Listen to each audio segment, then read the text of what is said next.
This video we are going to learn cross demand. Cross demand means there is a relationship between two goods. So either it is complementary or substitute goods. So cross demand refers to a relationship between any two goods which are either complementary good to each other or substitute for each other. Before going to explain this cross demand, we have to understand complementary good and substitute goods. So substitute goods means, for example, Fanta and Mirinda. These are the substitute goods. Instead of Fanta, we can use Mirinda also, or instead of Mirinda, we can use Fanta also. So that is substitute goods. Another example is Natraj pencil and Apsara pencil. Those are the two different brands pencils.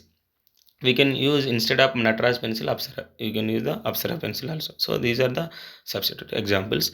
And complementary goods means the demand for a good depends upon other commodity also. For example, if we want to use car, then we have to use petrol also. So that is one of the example of complementary goods. Simply demand for X good depends upon Y good also, which means demand for a good depends upon other goods also. So this is a small example of complementary and substitute goods.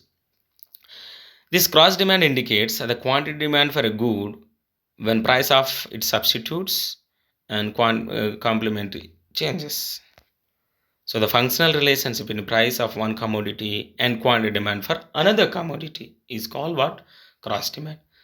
Cross demand explains relationship between two goods, either it is complementary or substitute goods.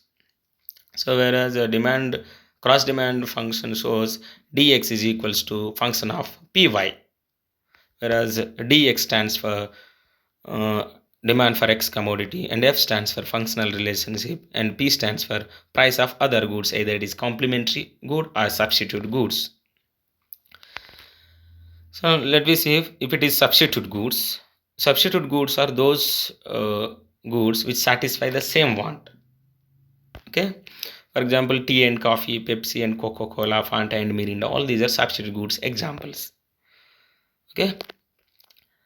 Here we are showing the table. In the first column, price of Pepsi, and second column, demand for Pepsi. In the third column, price of Coca-Cola, and the fourth column, demand for Coca-Cola. When price of Pepsi 5 rupees, demand for Pepsi 500, as well as when price of Coca-Cola 5 rupees, demand for Coca-Cola also 500. Now price of Pepsi decreases 5 to 4, which is relatively less than less price of commodity. When we compare to the Coca-Cola price and Pepsi price, so this Pepsi price is relatively less than the Coca-Cola price when the price decreases 5 to 4. When Pepsi price decreases 5 to 4, then consumer demands 600 units of Pepsi.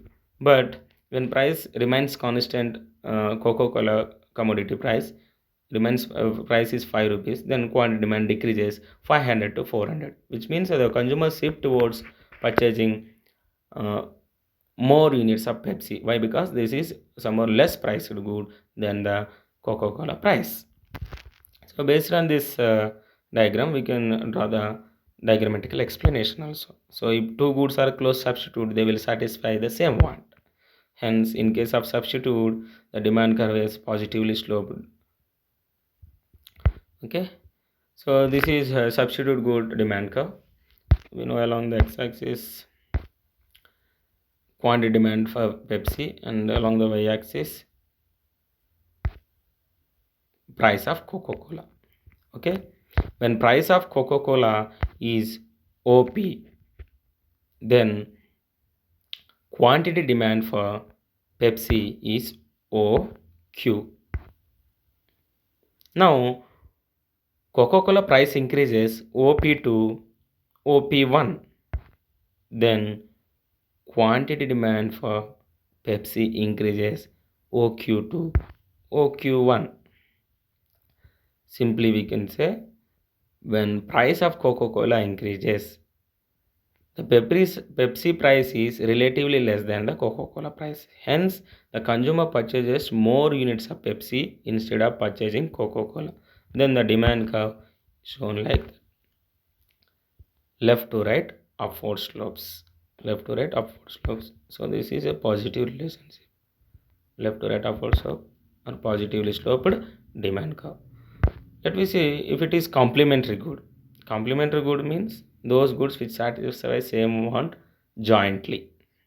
For instance, car and petrol, shoes and socks, and bread and butter. The data shows in the first column price of shoes, and second column demand for shoes, and third column price of socks and demand for socks, fourth column. So when price of shoes 500, demand for shoes are 1000, and when price of socks is 70, the demand for socks is 500. So when now price decreases, demand for sorry, when prices of shoes decreases 500 to 400. When price of the commodity decreases, obviously that quantity demand for good increases 1000 to 2000. As well as similarly, the quantity demand for socks also increases 500 to 1000. So based on this table, we can draw complementary good demand curve along the y-axis, taking quantity demand for socks, and along the y-axis we are showing price of shoes. Now price of shoes is OP. Then quantity demand for socks is OQ. For example, if price decreases OP to OP1, then quantity demand for socks increases OQ to OQ1. So here the complementary good demand curve is left to right downward slope or negatively sloped or oppositely sloped. So the relationship between socks and shoes are inversely related, oppositely related. So the complementary good demand curve is negatively sloped, left to right downward slopes. So this is what complementary good and substitute good about cross demand.